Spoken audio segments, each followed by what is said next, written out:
যে এখন যারা বলেন যে আওয়ামী লীগের নির্বাচনে আসার কোনো সম্ভাবনা, আওয়ামী লীগের রাজনীতিতে আসার কোনো সম্ভাবনা নাই, আওয়ামী লীগ এদেশে ফিরতে পারবে না, এবং তারা যে যুক্তিগুলি দেন, যেমন আইসিটিতে যে যুক্তিগুলি উঠবে বলে আমি মনে করি, সেটা হলো এটা একটা মানবতা বিরোধী অপরাধ করেছে। মানে এত লোককে খুন করেছে। কত লোককে খুন করেছে? জাতিসংঘ বলছে প্রায় ১৫০০-এর মতো মানুষ খুন করেছে।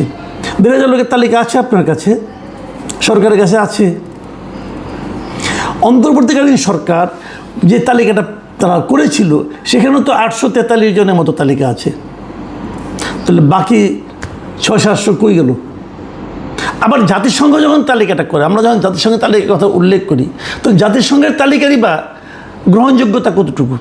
তারা কি সারা দেশে ঘুরে ১০-১৫ দিনের মধ্যে একটা তালিকা করে ফেললো?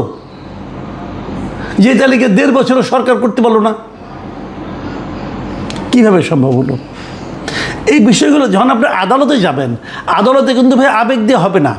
আদালতে যখন আপনি কথা বলবেন, আপনাকে কিন্তু তথ্য প্রমাণ সহ কথা বলতে হবে। আচ্ছা, রাজনৈতিক দল হিসাবে আওয়ামী লীগ আনুষ্ঠানিকভাবে সিদ্ধান্ত নিয়ে মানবতা বিরোধী অপরাধ করেছে, এটা প্রমাণ করা খুব সহজ হবে।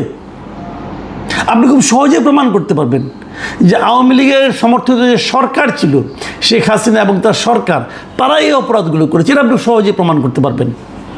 কিন্তু রাজনৈতিক দল হিসেবে আওয়ামী লীগ সিদ্ধান্ত নিয়ে এ ধরনের কাজ করেছে, এটা প্রমাণ করতে পারবেন? অত সহজ হবে? অথচ দেখেন ৭১ সালে জামাতে ইসলাম কিন্তু রাজনৈতিকভাবে সিদ্ধান্ত নিয়েই পাকিস্তানি বাহিনীকে, দখলদার পাকিস্তানি বাহিনীকে সমর্থন দিয়েছিল, রাজনৈতিকভাবে সিদ্ধান্ত নিয়ে সমর্থন দিয়েছিল।